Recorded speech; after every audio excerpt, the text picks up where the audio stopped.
and as per the information given in the numerical, we have to neglect the stator winding impedance. Okay, so please note down the given information in the numerical so that we can proceed further to solve this numerical.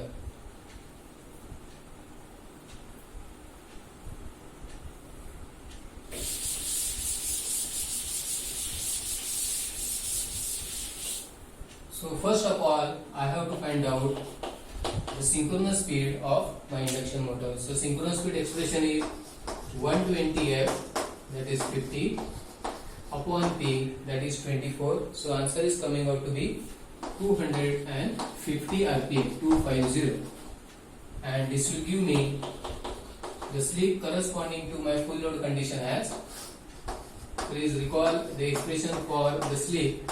So it is Ns minus Nr upon Ns. The answer is coming out to be 0.02 per unit or 2%.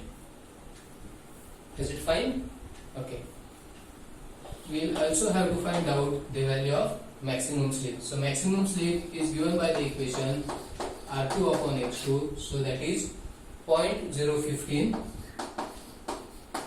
upon 0.265. So the answer is coming out to be 0.0566 per unit again. Okay. So what we did, we first found out the value of synchronous speed so that we can get the value of SFL, that is slip at full load, and then we have calculated the value of maximum slip. These two values will substitute in the expression for the interrelationship so that we can get the required answer more easily.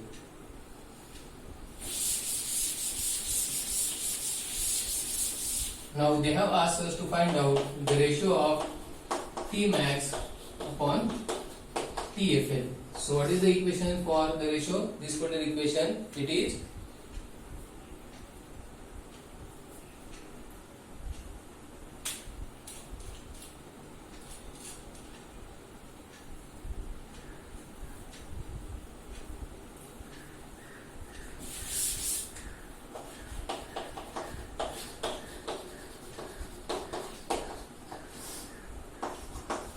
SFL SM upon SFL square plus SM square. This will give me, if I solve it, the relationship or the ratio of TFL to Tmax.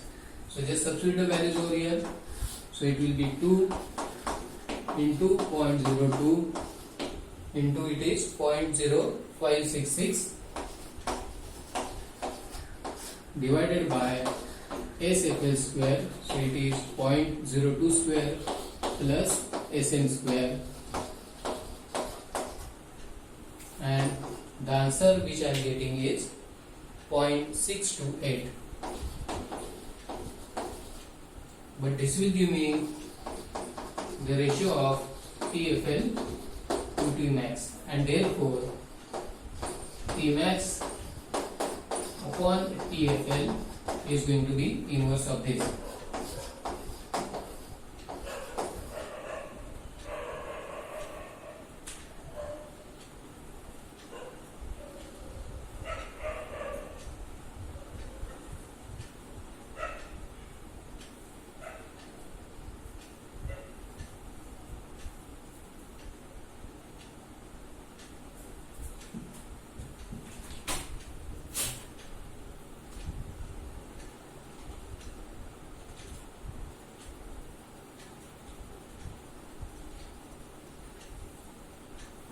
Okay, is it clear?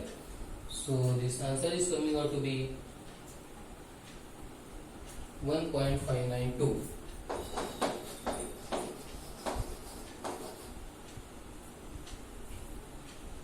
Okay, and let us try to see how much will be the speed at which that maximum torque is going to be developed. So I request once again to recall the equation or expression for my slip. So the maximum slip, it is given by the formula Ns minus Nmax upon Ns, but we have already obtained this particular value, which is 0.0566. This is equal to 250 minus n max upon ns, which is 250, and therefore just calculate the maximum speed. So it will be 250 multiplied by 1 minus 0.0566, that is 235.85 rpm, revolutions per minute. So at this particular speed of your rotor, your motor is going to develop the maximum torque. Okay, so please check all the answers. If they are correct, we can proceed further with the next numerical.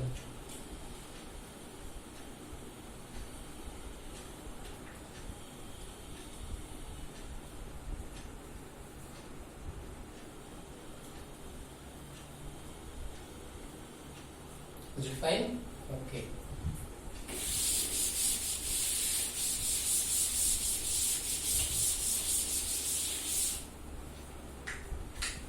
Now in the next numerical they are given, it is a 6-pole 50 Hz squirrel cage induction motor which runs at 960 rpm at full load. The rotor resistance and standstill reactance respectively are, that is R2 is equal to 0.01 ohm per phase and X2 is equal to 0.05 ohm per phase.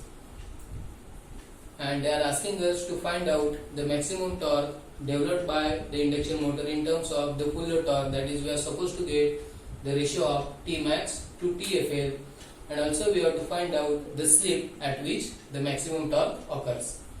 It is somewhat similar to the previous numerical. So we already found out this particular equation. The maximum slip is given by the expression Sm is equal to R2 upon X2. So its answer is coming out to be 0.2 per unit. Similarly, we can easily find out value of the slip at full load.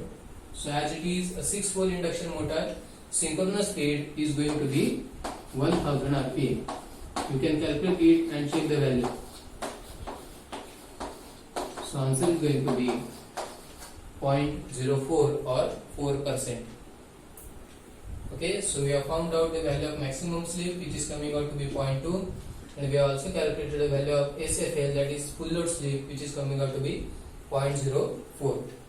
So now directly we can make use of the interrelationship between the maximum torque and the full load torque. So Tmax upon TFL, this is equal to Sm square plus SFL square upon 2Sm SFL. So just I have to substitute the values. So this will be 0.2 square plus 0.04 square upon 2 times 0.2 into 0.04. So the answer is coming out to be 2.6. That is, the maximum torque is going to be 260% of the full load torque. Please check these answers and then we will proceed further with the next numerical.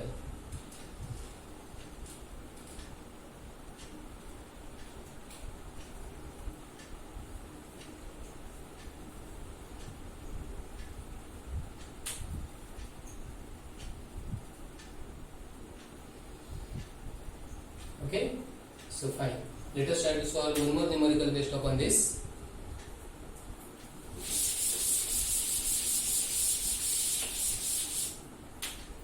So I will just once again read the text of the next numerical. An 8-pole 3-phase 50 Hz induction motor. So it is an 8-pole 50 Hz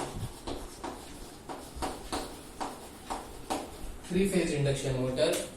It has rotor resistance of 0.025 ohm per phase and per phase rotor standstill reactance as 0.1 ohm per phase.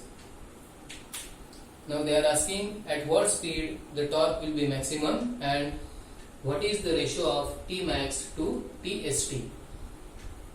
Okay.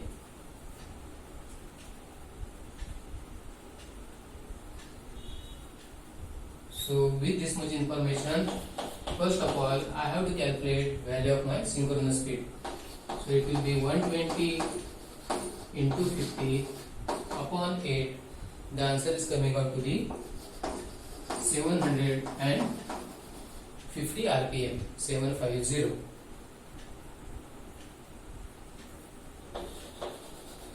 Then value of my maximum slip is given by the equation R2 upon X2. So maximum slip is coming out to be 0.25 or 2.5%.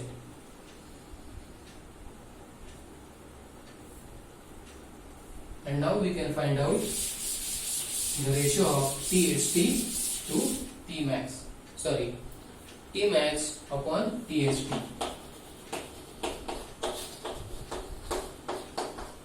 So Tmax upon Tst is given by the equation 1 plus Sm square upon 2Sm. So just substitute the values and try to get the answer. So it will be 2 into 0.25 plus 1 plus 0.25 square. So the answer is coming out to be 2.127.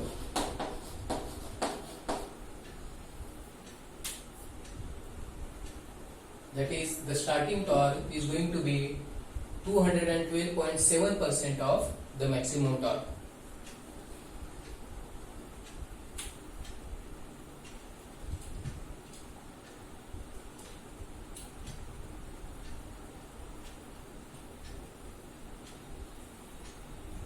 Please check once again whether you are getting the same answer or not.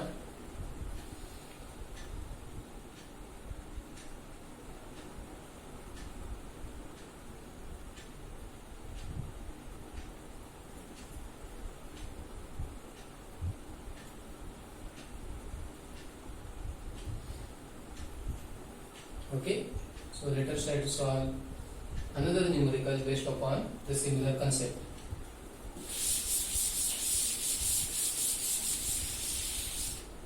So once again I will read the text of the numerical. An 8-pole 50 Hz 3-phase induction motor runs at a speed of 720 rpm while delivering its full load torque.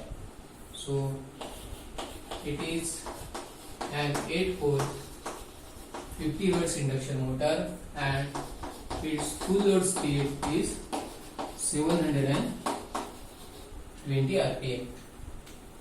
Its rotor resistance and standstill rotor reactance are 0.1 and 0.6 ohm per phase respectively.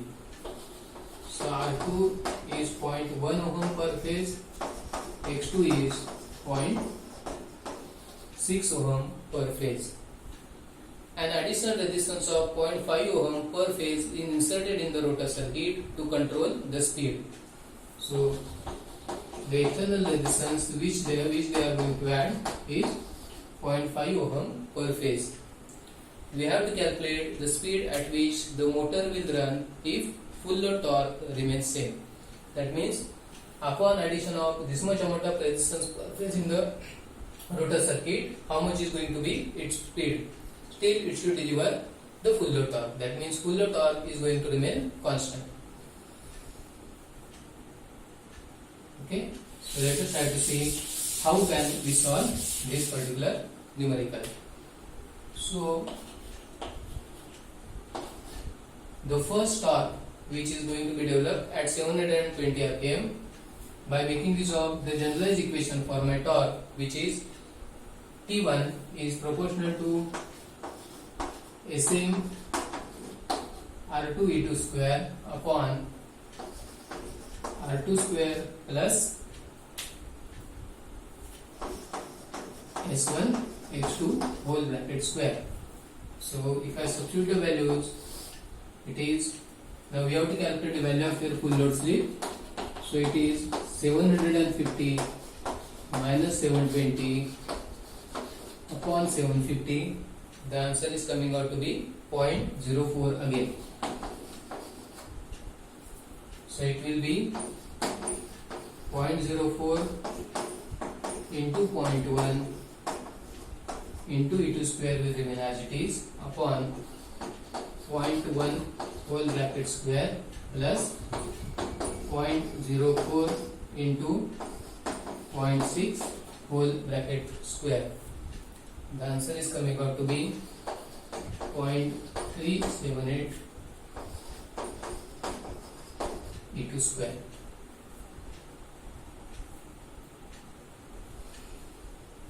Okay, so this is going to be the equation for the first condition as per the given numerical. Okay, now in the next part we are going to add a resistance of 0.5 ohm per phase in the rotor circuit. So I will call the corresponding torque as T2. So this T2 should be equal to T1 according to the given condition, but now T2 is going to be proportional to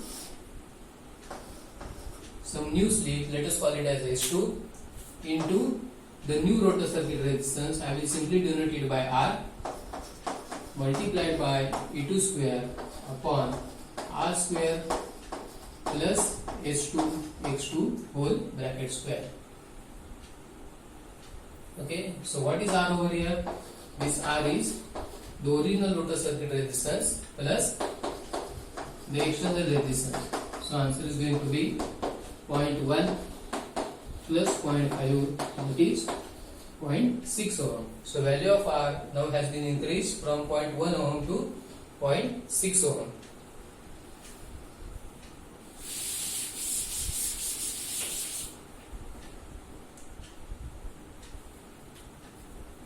But what is T2? T2 is equal to T1, and T1, as we already calculated, it is 0.378 times E2 square.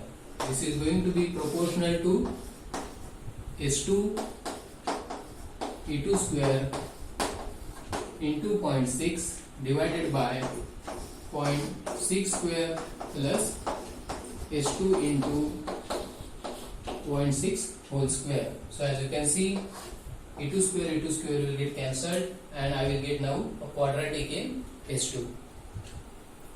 Okay, so that quadratic is 0.136 S2 square minus 0.6 S2 plus 0.1360. This is coming out to be equal to 0. If I solve it for S2, then first value of S2 I am getting as 4.172, and the second value I am getting it as 0.239. Now slip of an induction motor will never be greater than 1. That means we have to neglect this particular value. So obviously value of your slip S2 corresponding or upon addition of the external resistance is coming out to be 0.239 per unit. Okay, and then you can calculate the corresponding speed. So if I denote it by NR2, then NR2 will be equal to 1 minus S2 into NS. So answer I am getting it as 570.75 RPM. So upon addition of 0.5 ohm external resistance per phase in the rotor circuit, your motor will develop the same amount of full load torque at a speed of 570.75 RPM. Please check this answer.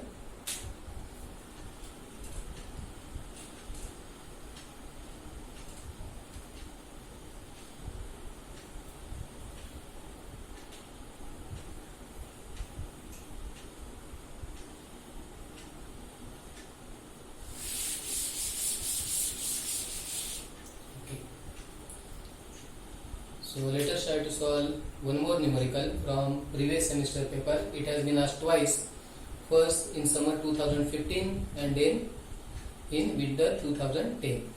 So the given information is a 4-pole 3-phase 50 Hz induction motor.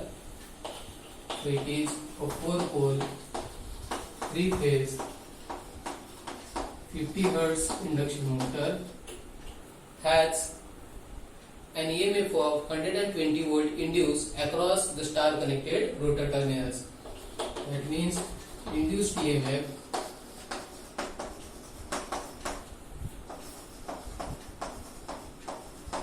across rotor. So across rotor means it is going to be line to line value. It is 120 volt. The rotor resistance and standstill reactance are 0.2 ohm and 1 ohm respectively. So R2 is 0.2 ohm, X2 is 1 ohm respectively per phase. Now what we have to calculate? We have to calculate the rotor speed when the rotor is drawing 16 amperes at a particular load. So rotor current also they have given, it is 16 ampere, 1/6. Also we have to find out the speed at which the torque will be maximum and corresponding rotor input, that is rotor input power. Okay, so please note down this much part of the numerical so that we can proceed further.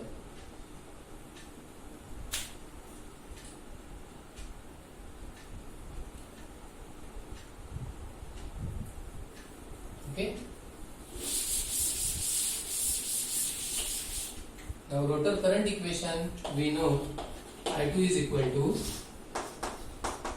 E2 upon square root of R2 square plus SX2 bracket square. So current value is given, it is 16. E2, it is 120 volt between the lines. Sorry, I forgot to consider that S in the numerator over here. So it will be S